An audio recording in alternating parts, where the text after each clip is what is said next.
E aí pessoal, beleza? Então vamos lá para o nosso 21º simulado da Rede Sara para técnicos de enfermagem, agora com questões da clínica médica, ok? E se vocês aí não viram os simulados anteriores da Rede Sara, eu peço a você que acesse o meu canal e pode estar maratonando por lá que vocês vão encontrar todas as videoaulas, todos os simulados, ok?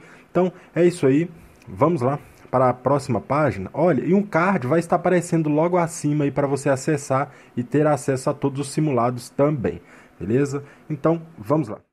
Questão de número 1 na tela. Carla, de 35 anos, compareceu à unidade de saúde localizada no município de Guanhães, em Minas Gerais. Sua queixa era de febre alta há 3 dias, ou seja, ela estava com febre alta há 3 dias, febre de 38,5 graus. Cefaleia associada à dor retroorbitária.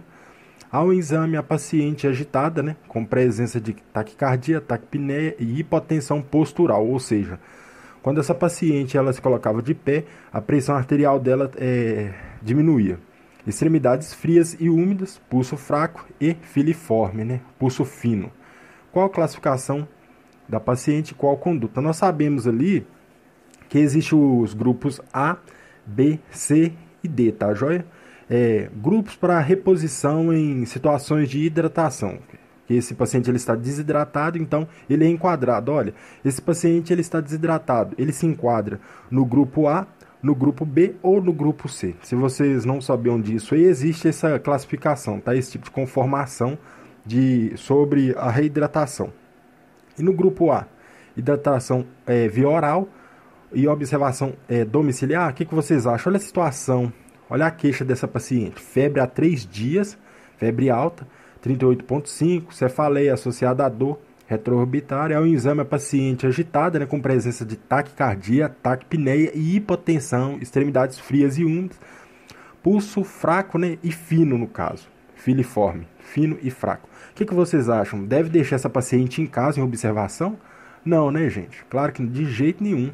Ela tem que ficar ali sendo monitorada mesmo, tá, joia? Porque é uma situação que ela poderia desenvolver uma parada a qualquer momento ou um rebaixamento, ok? Então, o enunciado A já está errado. Enunciado B. Grupo B, hidratação oral, dipirona intramuscular e observação hospitalar por 12 horas. É só isso mesmo?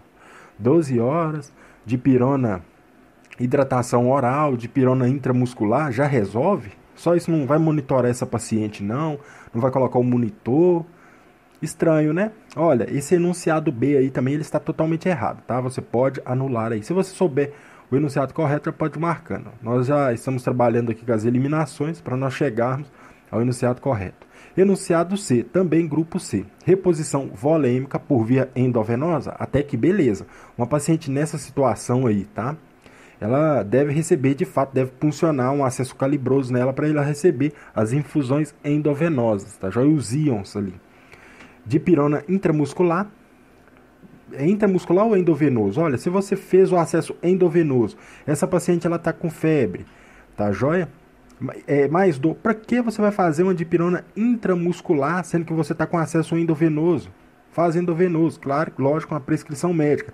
Mas, preste atenção, intramuscular, o tempo de ação iria demorar um período um pouco maior. Endovenoso já é direto na via, entendeu? Então, esse segundo item aí, olha, dipirona intramuscular, nesse caso está errado. Tratamento hospitalar por 24 horas.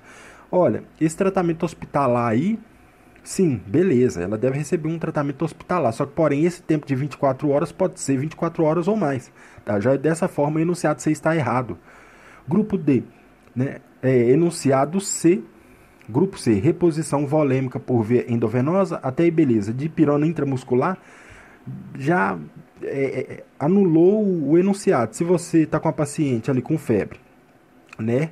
O médico tem que ter bom senso disso. Está com acesso calibroso, funcionado, tá joia? Por causa do quadro clínico da mesma. Você vai fazer uma dipirona intramuscular? Por que não vai endovenoso, já que você já tem a via? Tratamento hospitalar? Sim, o tratamento hospitalar pode ser associado à monitorização clínica e laboratorial.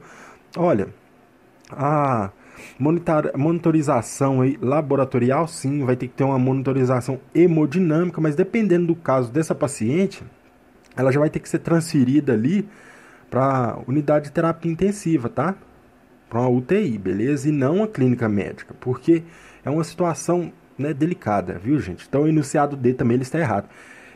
Enunciado E.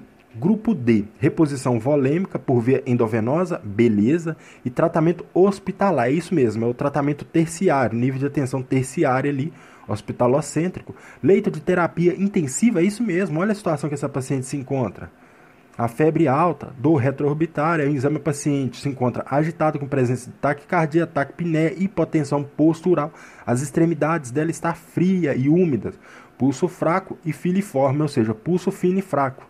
Então, de fato, é um leito de terapia intensiva ali, tratamento hospitalar, terciário, associado à monitorização clínica laboratorial frequente, é isso mesmo, coleta de material para ser feito em exame, tá? E leito de terapia intensiva, ok? Nessa questão de número 1 aqui, nós temos como nosso gabarito o enunciado E. E vamos lá para a próxima questão. Na verdade, nós vamos falar um pouquinho daquela questão anterior, tá joia? Sobre os grupos de reidratação ali, as classificações, beleza? Classificação de risco vermelho, que é o grupo D, né? Sinais de choque. Aquela paciente anterior ali que nós estávamos vendo, pessoal, essa paciente de 35 anos, Carla, né? Que estava com cefaleia, febre de 38,5 graus, hipotensão postural e extremidade fria, ok? Ela foi enquadrada ali no grupo D, ok? E esse grupo D é o grupo vermelho, aí que apresenta ali sinais de choque, que é pressão arterial convergente. O que é pressão convergente? É a diferencial entre a PA, né, pressão arterial sistólica, e a diastólica ali, ela se aproximando. Nós temos também a questão da divergente também, é quando uma se afasta uma da outra, tá? A pressão de PA ali está longe uma da outra, ou ela pode ficar perto também, tá? Já é breve uma da outra, ok? Nesse caso seria a convergente, tá? PA com diferencial ali de 20 milímetros de Hg. Nesse caso ela está convergente. É a sistólica se aproximando da diastólica ou vice-versa. Nós temos também a situação de hipotensão arterial e extremidades frias. Ela estava com a hipotensão a partir do momento que ela se colocava de pé, tá joia? E as extremidades frias ali, cianose, pulso rápido e fino, né? É compensação no caso. Porque como está com dificuldade ali para o sangue, para a nutrição chegar nas extremidades, então o corpo começa a atuar de outra forma, ok? E o enchimento capilar lento, acima de 2 segundos, tá? Então, esses aí são os sinais de choque que aquela paciente estava apresentando. Nesse caso aí, essa paciente ela vai ser classificada como risco vermelho do grupo D. Unidades de atenção terciária, que é unidades hospitalar de saúde com leitos em unidade de terapia intensiva, que são UTI para o tratamento da mesma, tá? Porque pode acontecer alguma coisa. Então, essa paciente ela tem que ser monitorizada de perto, beleza, pessoal? Então, é isso aí. Agora sim, nós vamos para a questão de número 2. Vamos lá. Questão de número 2 na tela, tá? Já vou trabalhar com a parte da eliminação para a gente chegar no enunciado correto. Se você souber aí o enunciado, se já quiser ir eliminando de antemão, pause o vídeo e vai respondendo, beleza? Caso contrário, vamos prosseguir. Questão de número 2. Referente ao cuidado de enfermagem, analisa as assertivas abaixo e assinale V, né, as verdadeiras, ou F, as que estiverem falsa. Beleza, pessoal? Então, vamos lá. Olha, a necessidade do cuidado de enfermagem é o objeto central do processo de trabalho, executado sobretudo por auxiliares e técnicos de enfermagem, cabendo ao enfermeiro o gerenciamento do cuidado e da unidade de saúde. O que vocês acham aí, essa primeira lacuna aí para a gente completar? Ela está certa ou está errada, pessoal? O que vocês acham? Então, se for certo, você vai marcar certo. Se for falso, você vai colocar aí um F, beleza? Vamos lá para o segundo item. O cuidado de enfermagem é melhor quando gerenciado fora das instituições? É isso mesmo? Não é o contrário, não. O cuidado da enfermagem ele não é melhor gerenciado quando está ali dentro da instituição, porque está acompanhando todo o problema da mesma, todos os problemas da mesma, né? Fixando-se no tecnicismo, mas com a integração do conhecimento, da habilidade e da atitude. O que vocês acham dessa segunda lacuna aí? Okay? Vamos para a terceira. Na atualidade, o trabalho de enfermagem apresenta duas orientações para as atividades desenvolvidas: a assistência direta ao paciente e a organização do serviço de saúde. É isso mesmo, a parte gerencial e aquela parte prática ali, tá joia? Geralmente essa parte gerencial aí da organização fica por conta do enfermeiro e os técnicos auxiliares de enfermagem na assistência direta ali sob supervisão do enfermeiro. Beleza, pessoal? Então, essa terceira lacuna aí, ela está bacaninha, está muito bonitinha, está coerente, ok? Vamos para a quarta e última lacuna. No processo de trabalho gerencial, o enfermeiro, aí tá vendo? Parte do gerenciamento ali da organização, o enfermeiro atuando. Tem como objetivo a organização do trabalho e os recursos humanos em enfermagem, a fim de oferecer condições adequadas de cuidado ao paciente e ao desempenho dos trabalhadores, tá? Já é isso mesmo. O enfermeiro ele deve trabalhar na parte ali, gerencial, tá joia? Visando ali oferecer uma condição adequada ao cuidado dos pacientes e também ele não pode colocar a vida dos técnicos de enfermagem e dos auxiliares ali em risco, beleza? Ele deve trabalhar, organizar esse trabalho olhando tanto o paciente como os técnicos ali que estão sob os seus cuidados, beleza, pessoal? Então essa quarta e última lacuna aí também está correta. Então essa questão aqui, ela ficou da seguinte forma: a primeira lacuna está verdadeira, a segunda falsa, a terceira verdadeira e a quarta verdadeira. Então nós temos VFVV. Nessa questão de número 2 aí, o nosso gabarito se encontra no enunciado B. É isso aí, vamos lá para a próxima questão. Questão de número 3 na tela para você, tá joia? A assistência de enfermagem com foco no meio ambiente acolhedor, humanizado e que forneça condições adequadas de recuperação da saúde e manutenção da vida. Tem como base a teoria de... Então agora nós estamos diante de uma questão sobre teorias da enfermagem, tá joia? Aí nós temos ali várias teoristas. Dorothea Oren, Hildegard Piplow, Madeleine Leninger, Florence Nightingale e Wanda Horta, tá? Essa Wanda Horta aí, do enunciado E, ela é brasileira, tá joia? Então, qual foi a teorista aí que trabalhou com foco ali no meio ambiente, com a teoria ambientalista, tá joia? É muito simples, né, gente? O enunciado A. Dorothea Oren? Não, Dorothea Oren ela não trabalhava com essa teoria com foco no meio ambiente, de ambientalismo, tá? Enunciado A está errado. E o Hildegard Piplow também não, essa americana não trabalhava com foco no meio ambiente. Madeleine Leninger também não, tá? Essa não era pegada ali em relação à sua teoria. E enunciado D é o nosso gabarito. Por quê? Quem trabalhou com o foco na teoria do meio ambiente, ou seja, teoria ambientalista ali, de que o meio ambiente onde o paciente se encontrava ali também influenciava ali no seu tratamento, na sua recuperação, foi justamente Florence Nightingale, tá joia? Nessa questão de número 3 aí nós temos como nosso gabarito o enunciado D, ok? O enunciado E está errado, porque Wanda Horta ela não trabalhou com essa teoria do meio ambiente, com a teoria ambientalista. Então, questão de número 3, aí, nós temos como nosso gabarito o enunciado D e vamos lá para o comentário da mesma.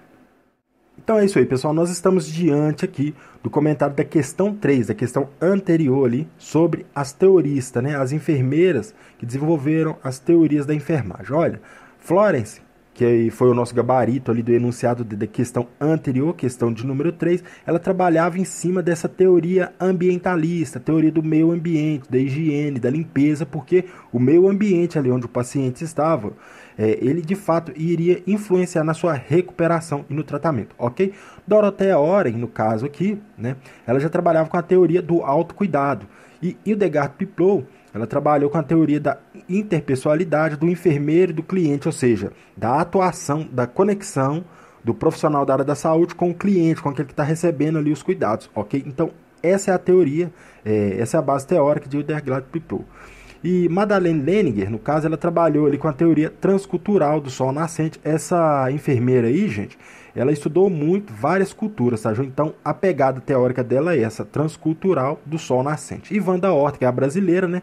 Ela trabalhou ali com a teoria baseada nas necessidades humanas básicas e ela também, ela se baseava ali na teoria da pirâmide de Maslow, tá joia? Então, essa questão de número 3 aí, nós fizemos um roteiro aí, tá joia? Básico, rápido, com toda a pegada teórica das teoristas da enfermagem. É isso aí, agora vamos lá para a próxima questão. Questão de número 4 na tela. Sobre a termoterapia, é incorreto afirmar que... Preste muita atenção, tá? Nós vamos marcar aqui o enunciado errado, tá joia? O enunciado que está errado. Vamos lá, vamos que vamos. A aplicação, enunciado A. de frio local é a terapia mais indicada em traumas imediatos. O que vocês acham? O calor local, além de atuar no alívio das dores, pode retardar o processo de supuração de uma área. Enunciado C. A aplicação de aquecimento local aumenta a circulação, deixando a musculatura mais relaxada e alongada. Enunciado D. A aplicação de frio local tem como finalidade vasoconstrição, anestesia local, diminuição da dor da dor localizada e da inflamação. E enunciado E. A observação da temperatura da bolsa de calor frio é importante para não haver queimaduras ou lesão no local de aplicação. Então, vamos lá trabalhar com as eliminações agora. Então, vamos retornar no enunciado A, porque a aplicação de frio local é a terapia mais indicada em traumas imediatos. É isso mesmo, pessoal. Quando existe um trauma imediato ali no paciente, no indivíduo, tá joia? A aplicação da termoterapia mais indicada é o frio naquele local, ok? Você não pode colocar uma bolsa quente ou morna ali, beleza? Então, o enunciado A, ele está correto, não é o nosso gabarito, porque nós queremos a opção incorreta.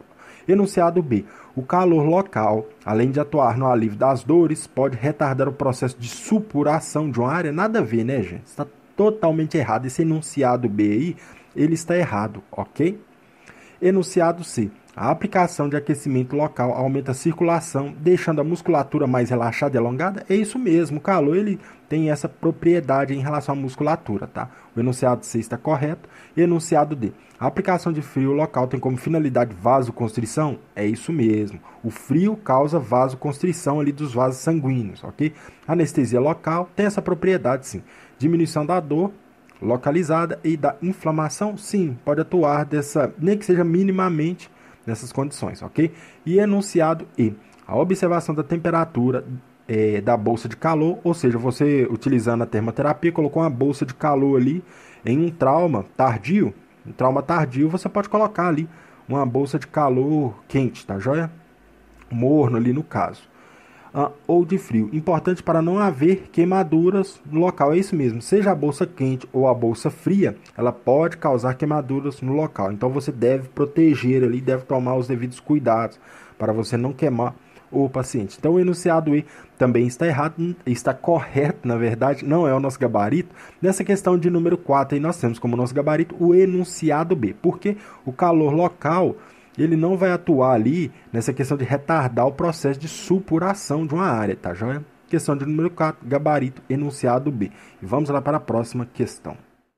Questão de número 5 na tela. Sobre a evolução de enfermagem no prontuário do paciente, é correto afirmar que devem se registrar os dados, né? Os dados de quem? Dos pacientes ali. Então vamos lá para as alternativas. Quais dados são esses? Pontuais referente à observação de um momento, é de um único momento ou de todo o período? Enunciado B. Analisados por toda a equipe de enfermagem ou ela é individual ali por cada enfermeiro daquele plantão? Brutos. Analisados, processados e referentes à observação de um momento. É somente isso mesmo? De um momento, não é de todo o período ali do paciente, não. E D. Analisados, processados e contextualizados referentes ao período de 24 horas pelo enfermeiro. O que vocês acham? Essa evolução da enfermagem ela é processada em 24 horas, analisada, contextualizada. O que vocês acham? Um dia ali de 24 horas, gente? E enunciado E. Brutos, processados, contextualizados, referente ao período de 24 horas pela equipe de enfermagem. Esse dado aí deve ser colocado no prontuário de forma bruta ou de forma analisada. Tá? Então vamos trabalhar com as eliminações. Preste muita atenção. O enunciado A ele está errado porque não é a observação de um momento, é a observação de todo o período de 24 horas. Então, o enunciado A pode marcar aí com X errado. Enunciado B. Analisados por toda a equipe de enfermagem. Não precisa ser toda a equipe de enfermagem, não. Já que é a evolução, nós estamos falando ali da anotação do enfermeiro em si. Tá, joia? A evolução, quem faz a evolução de enfermagem ali é o enfermeiro. O técnico faz anotações, tá, joia? Então, o enunciado B também está errado, porque pode ser feito, não precisa ser feito por toda a equipe, mas o enfermeiro, ele tem a possibilidade, tá, joia? Ele é livre para estar fazendo essa evolução, beleza, pessoal? Agora, se ele vê, lógico que se ele vê algo assim de anormal, ele vai comunicar com outros profissionais da equipe, né? Então, B, errado. Enunciado C, brutos. Não, os dados aí que devem ser colocados na evolução do prontuário do paciente não pode ser um dado bruto, tem que ser um dado analisado, ok? Então o enunciado C também está errado. Enunciado D, olha, os dados devem ser colocados ali na evolução, analisados, processados, contextualizados, referente ao período de 24 horas, então não é só um momento, não é só um período, pelo enfermeiro, tá? Esse enunciado D aqui, ele está certinho, ele está coerente, ok? Vamos lá para o enunciado E, vamos deixar o enunciado D em stand-by, tá? Já que provavelmente será esse o nosso gabarito. Enunciado E. Dados brutos? Não, já anulou a questão, porque o dado que vai colocar ali no prontuário, na evolução do paciente, ele não é bruto, mas é sim analisado. Então, nessa questão de número 5 aí, nós temos como nosso gabarito o enunciado D. E vamos lá para a próxima questão. Questão de número 6 na tela aí, ainda sobre clínica médica, tá? Uma das atividades que fazem parte da rotina dos hospitais é o banho do paciente. É isso mesmo. Não há como negar que há uma sensação de bem-estar, conforto que ele gera. É isso mesmo, o banho gera conforto, bem-estar, sensação de limpeza e realmente o paciente vai estar limpo depois do banho, né? Sem falar na remoção de sujidades causadoras de doenças e infecções, oferecendo melhora biofuncional, o banho pode proporcionar isso, além de fortalecer a autoimagem. É extremamente importante para aqueles que estão em situação de vulnerável, né, ou vulnerabilidade. Em relação ao banho no leito, é incorreto afirmar. Nós vamos marcar a alternativa errada em relação ao banho do paciente. Enunciado A. O banho deve obedecer ao sentido céfalo-caudal, isso mesmo, tá joia? Da cabeça para o pé, na sequência, tá? Você não começa lavando ali a região genital do paciente, depois você volta para o rosto dele, não. Você começa ali higienizando a boca do paciente, depois você passa ali o ouvido, cabelo, enfim, você limpa o ouvido primeiro, a boca, o cabelo, e assim vai, o rosto, beleza? O olho, de cima para baixo, ok? Para a última etapa, as partes íntimas e a região anal, é isso mesmo. A parte íntima do paciente, depois a região anal por último, as costas do paciente, aquela parte de trás. Enunciado A está correto, não é o nosso gabarito, tá? O banho não possui ação terapêutica, tem finalidade apenas de higienizar o paciente, prevenir infecções, é isso mesmo? A própria questão 6 aí, ela já nos dá o gabarito, ela já nos dá o enunciado correto, porque no próprio enunciado diz assim, olha, não há como negar, tá? A sensação de bem-estar, conforto que ele gera, sem falar na remoção de sujidades, tá joia? Então, o banho também, ele possui uma ação terapêutica, viu, pessoal? Não é só a questão de higienizar o paciente não e prevenir infecção não, ok? Então vamos deixar o enunciado B em stand-by, porque provavelmente esse será o nosso gabarito, a questão errada, tá? Enunciado C. O profissional precisa atentar se há catéteres, drenos, sondas, cânulas de intubação inseridos no paciente, principalmente na UTI. É isso mesmo, porque os pacientes da UTI, eles estão todos ali cheios de catéter, drenos, tá joia? Então, durante o banho, o profissional técnico de enfermagem tem que se atentar para isso aí, tá? Para ele não tracionar esses catéteres, ok? Para não movê-los, retirá-los na hora da higienização, na hora do banho do paciente. O paciente estiver com a sonda, eles têm que tomar muito cuidado na hora de você levantar ele ali, você não deixar a sonda para trás, tá joia? Com a uretra do paciente e com tudo. Tem que tomar cuidado, viu? Por mais que tem balonete, tem tudo, mas toma muito cuidado. Então, o enunciado C ele está correto, não é o nosso gabarito. Enunciado D. É importante realizar a avaliação das condições psicomotoras do paciente. Isso aí. Como agitação, confusão, o nível ali mental, sedação do paciente, superfície corpórea. Se o paciente está calmo, se ele está tranquilo, antes de você dar banho no paciente, tá? Porque se você pegar, põe a mão nesse paciente, coloca na cadeira lá, né, ou leva esse paciente andando. Aí esse paciente começa a ter uma parada lá por debaixo do chuveiro, aí é complicado, viu, gente? Você lá sozinho com ele. Então, antes de você dar banho no paciente, isso acontece, tá? O acompanhante ali, o filho do paciente, a filha, eu quero que você dê banho no papai lá no chuveiro hoje. Aí você vai olhar, se esse paciente se ele estiver muito sonolento, se ele estiver muito confuso, dê banho em cima do leito. Ah, não, mas é porque eu queria. Não, a gente está avaliando essa situação primeiro. Tá? Ah, não, mas é porque tem muito tempo. Olha, quando seu pai melhorar de situação, ele tiver com um quadro mais estável, a gente dá banho nele lá no chuveiro. Ah, mas é que eu queria que Lavasse o cabelo do papai. A gente lava aqui no banho, no leito também, é possível, tá? Dá pra lavar. Ah, não, mas faz o seguinte, aí você passa pra enfermeira, você passa pro responsável do setor que eles resolvem, tá? Não envolve com isso não, que é barca furada, beleza, gente? Então, o enunciado dele está correto. Vamos voltar para aquele enunciado que nós deixamos em stand-by, porque com certeza será o nosso gabarito. Enunciado B. O banho não possui ação terapêutica, o banho sim possui ação terapêutica, tá? Então, o enunciado B, ele está incorreto, ele é a nossa alternativa. Questão de número 6, enunciado B. E vamos lá para a próxima questão. Questão de número 7. É correto afirmar que a educação em saúde na etapa de implementação, preste atenção nessas palavras-chave aqui, olha.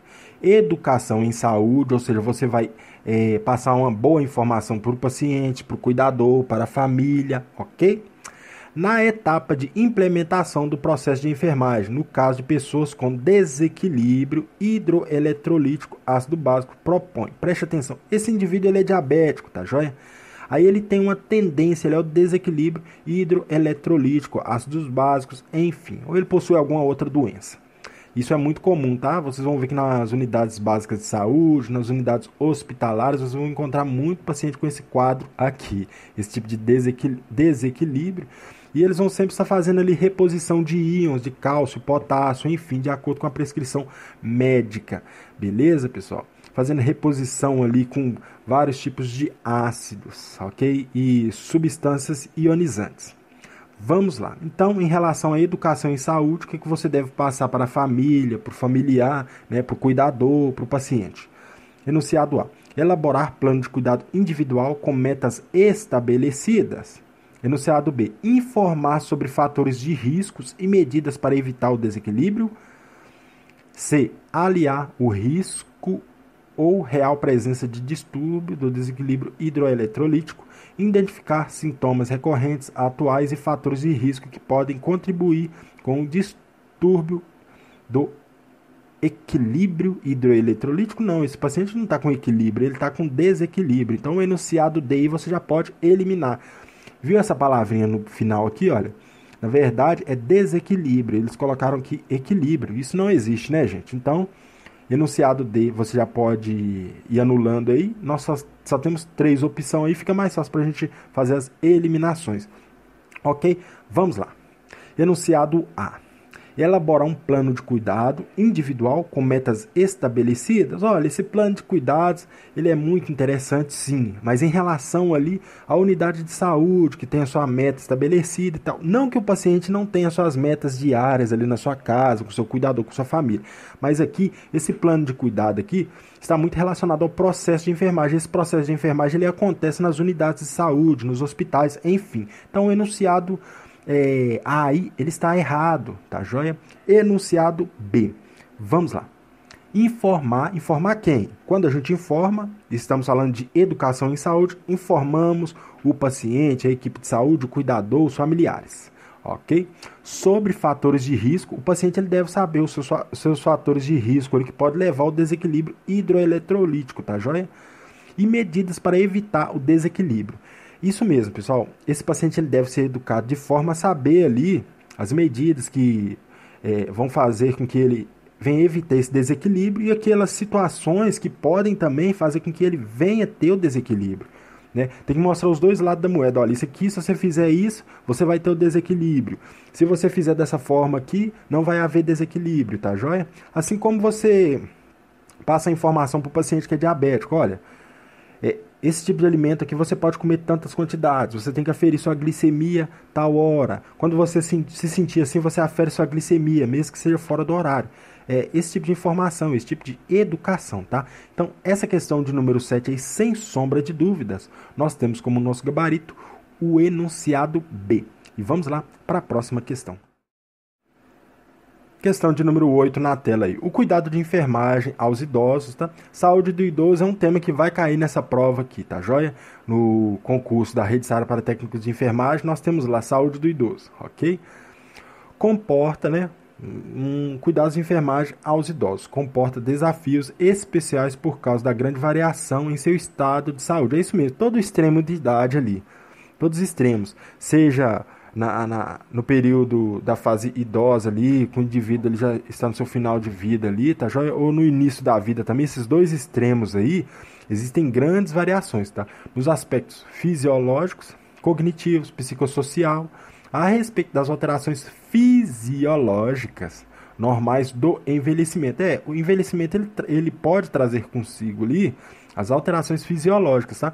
Mas não significa, a gente tem que tirar essa ideia da cabeça de associar a velhice à doença. Isso é mentira, isso é um engano, tá joia? É possível envelhecer com saúde, tá joia? É possível. Não, se você tem na sua mente aí envelhecimento, doença e morte, pode, meu irmão, pode se atualizar, tá? Está errado. Vamos lá. Julga os itens a seguir a respeito das alterações fisiológicas que podem acontecer na velhice. Pode apresentar palidez, mesmo na ausência de anemia. É isso mesmo, tá? É muito comum nós vermos aí o paciente idoso ali pálido, só que porém, na ausência de anemia, na ausência de alguma doença hepática, ele não possui nenhuma doença hepática, mas ele pode apresentar ali uma coloração pálida, meio amarela, sabe? É normal, viu? Às vezes é até difícil da gente descrever, viu, gente? Às vezes é até difícil lá da gente fazer as anotações no sistema, porque você olha, o paciente está pálido, mas você não vê nada assim, é até complicado, sabe? É normal. O segundo item aí. Ocorre diminuição da velocidade de crescimento das unhas? É isso mesmo, tá? Com o advento ali do envelhecimento, pode acontecer isso. Isso acontece, tá? Porque nós temos ali uma diminuição de células também. Dessa forma, tá? Na contrapartida, também nós vamos ter uma diminuição na velocidade de crescimento de unhas e cabelos, porque vai haver uma queda também. Tá? Não é regra não, viu? Mas é comum. E o item 3. A sensibilidade ao ofuscamento ocorre a diminuição da acomodação oftálmica, ou seja, a velhice ela pode trazer consigo ali problemas visuais? Pode, tá? Pode. Esse indivíduo ele pode desenvolver ali uma catarata, uma cegueira, perder um pouco ali da sua acuidade visual, tá? Então todos os itens aí estão corretos, pessoal, mas não é via de regra não, tá? Pode acontecer, beleza? Eu acho que hoje a gente tem que ter em mente que a gente tem que envelhecer saudável, com saúde, beleza? Ok? Porque se a gente tem essa mentalidade contrária, a gente acaba trazendo a doença pra gente antes mesmo da velhice chegar, ok? Então, nessa questão de número 8 aqui, nós temos que todos os itens estão certos. Enunciado E. Beleza? Vamos lá para a próxima questão. Questão de número 9. A avaliação do paciente com dor abdominal durante a inspeção, o enfermeiro deve atentar para quais tipos de alterações ali no abdômen desse paciente. Então, vamos lá para as alternativas. Enunciado A. Observar a presença de distensão abdominal, como hérnias, cirurgias prévias, né? Ou esse paciente ele realizou cirurgias ali recente ou em algum momento da sua vida pregressa, passou por esse tipo de procedimento. Exame da pele, conjuntiva, buscando icterícia, sinais de hepatopatia, hepatomegalia, se esse fígado do paciente naquela região ele está aumentado, tá joia? Doenças crônicas ou outro tipo de alteração, como herpes zoster e a posição no leito, posição antiálgicas, tá joia? É isso mesmo, existem certas posições ali que você coloca o paciente, conversando com ele, você fala assim, ó, fica nessa posição aqui que talvez a dor diminua um pouco. E de fato isso existe. Agora tem certas posições que você coloca o paciente que ele vai sentir mais dor. Devemos atentar para isso também. Sem falar na questão também da medicação que você deve seguir para aliviar a dor deste paciente, ok? Caso ele estiver sentindo, ok? Vamos para o enunciado B. Avaliar o estado da motilidade intestinal. Pesquisar a presença de sopros vasculares, mas nós não estamos falando ali em relação à avaliação e inspeção do enfermeiro.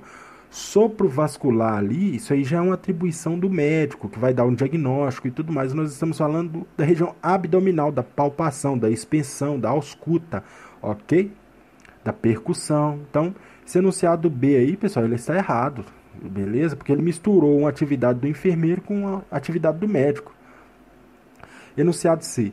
Deve ser feita com a técnica habitual, abrangendo todos os quadrantes e no local em que se suspeita as alterações patológicas. Pode ser intensificada, Esta será útil para identificar a presença de líquido acítico, massa sólida, distensão abdominal, limites hepáticos e esplênicos. O que vocês acham aí desse enunciado C? Enunciado D. O enfermeiro poderá pesquisar hérnias, massas eventuais, anormalidade nos órgãos que são identificados. Algumas manobras podem ser importantes para elucidação diagnóstica. Não, quem dá diagnóstico aqui é o médico. Ok? O enunciado D está errado. O enunciado C também está totalmente errado. O enunciado B, beleza? Sopros vasculares aí é uma questão diagnóstica.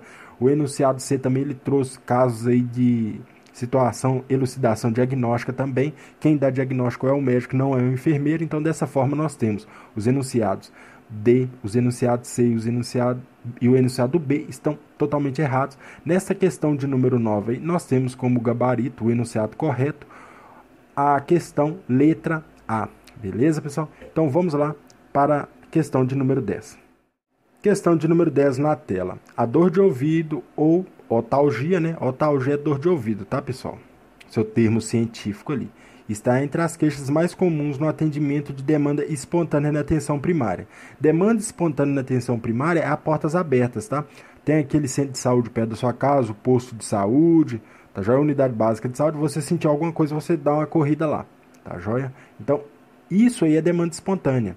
A otalgia pode ser de origem primária, na orelha externa ou média, ou secundária, causada por problemas em pontos distantes do ouvido, né? A dor referida reflexa. Sobre a otalgia, ou seja, sobre a dor do ouvido, considera a alternativa incorreta. Então você vai buscar a alternativa que está errada em relação à dor de ouvido, em relação à otalgia. Vamos lá. Enunciado A. O diagnóstico mais comum em pacientes com otalgia são de origem primária, com destaque para otite média aguda, OMA, otite externa, OE, e otite média com efusão, OME. Geralmente sem complicações, tá? Isso mesmo, pessoal. Nas unidades básicas de saúde, o que está descrito aqui no enunciado A, isso é muito comum, tá joia? Então, o enunciado A, ele está correto. Não é o nosso gabarito. Enunciado B. As causas principais de otalgia secundária são dentárias, em crianças ali, desordem da articulação temporomandibular, ATM, desordem da coluna cervical e neurais, ou seja, então a relação ali também, dor de ouvido, ela pode ter uma relação com a inervação, tá joia? Com os nervos, beleza? Então o enunciado B também está correto. Enunciado C. As causas de otalgia em crianças são semelhantes às do adultos, embora as complicações dentárias sejam mais frequentes nelas? Não, né, gente? Causa de otalgia em crianças não são semelhantes nos adultos, ok? São situações aí diferentes, tá joia? Situações distintas, beleza? Esse enunciado C aí, ele está errado. Não é o nosso gabarito, tá? Não é, ele é o nosso gabarito, porque ele está incorreto, nós queremos a opção incorreta, beleza? Mas vamos para o enunciado D, depois nós voltamos no enunciado C. A história de otites prévias ou de timpanostomia com colocação de tubos de drenagem aumenta a chance de otite média aguda? Sim, aumenta sim, viu? Essa história de otite prévias aí, com timpanostomia, colocação de tubos de drenagem, aumenta de fato, né, de forma considerável, a chance de otite média aguda, ok? Esse enunciado D está correto, não é o nosso gabarito. Então, nessa questão de número 10, aí, nós temos como nosso gabarito o enunciado C, ok? Vamos lá para a próxima página. Então, agora nós vamos para o comentário da questão anterior em relação à otite, a dor de ouvido, ok? Comentário da questão 10. A dor de ouvido ou otalgia está dentre as queixas mais comuns nos atendimentos de demanda espontânea na atenção primária, nós já vimos isso, ok? A otalgia pode ser de origem primária, na orelha externa ou média, ou secundária, causada por problemas de pontos distantes do ouvido, a dor referida ou reflexa, tá joia? Isso é certo também. E a irradiação da dor de outras áreas para o ouvido deve ser ao fato, essa região ser rica em terminações nervosas. É isso mesmo. Essa região da cabeça, essa região perto do ouvido, tá joia? Perto da cervical, ali é uma região rica em nervos, tá joia? E pode acontecer desse indivíduo sentir dor de ouvido, só que essa dor de fato não está localizada naquela região, tá joia? Ser puramente por causa da inervação. O ouvido recebe fibras sensitivas do nervo craniano, né, do quinto trigêmeo, do sexto, que é o facial, e do nono, o glossofaríngeo ali, que está ligado à língua. E o décimo, que é o vago, tá? Onde pode acontecer ali as situações vagais. Os nervos cervicais C2 e C3 também podem estar associados à dor de ouvido, tá joia? Porque essas fibras nervosas aí passam nessa região muito próxima, tá joia? Então, pode acontecer desse indivíduo, como eu disse anteriormente, sentir uma dor de ouvido, só que não ter nada ali localizado no ouvido dela. Ser puramente ali uma sensação nervosa, beleza, pessoal? E esses nervos têm longo trajeto da cabeça, pescoço e tórax, o que pode fazer com que várias doenças podem causar otalgia, tá? Por quê? Talvez está acontecendo uma desordem em um outro órgão, uma outra região do corpo, só que, porém, como esse trajeto nervoso acaba passando por essa região perto do ouvido ali, pode acusar lá no ouvido, esse indivíduo ele pode sentir uma dor no ouvido. E tudo isso já foi dito e é bem simples de compreender. Beleza? Então vamos lá para a próxima página, pessoal. Então é isso aí, pessoal. Nós chegamos aqui ao final do 21º simulado da Rede Sara para técnicos de enfermagem. Hoje nós resolvemos questões de clínica médica, ok? Eu espero você no 22º simulado Rede Sara para técnicos. E se vocês não viram os simulados anteriores, nós temos os cartões aí aparecendo, tá joia? O card também que apareceu durante todo o período desse vídeo. E na descrição do mesmo também nós temos os links que vão redirecionar você. Que Deus abençoe o seu estudo e boa prova.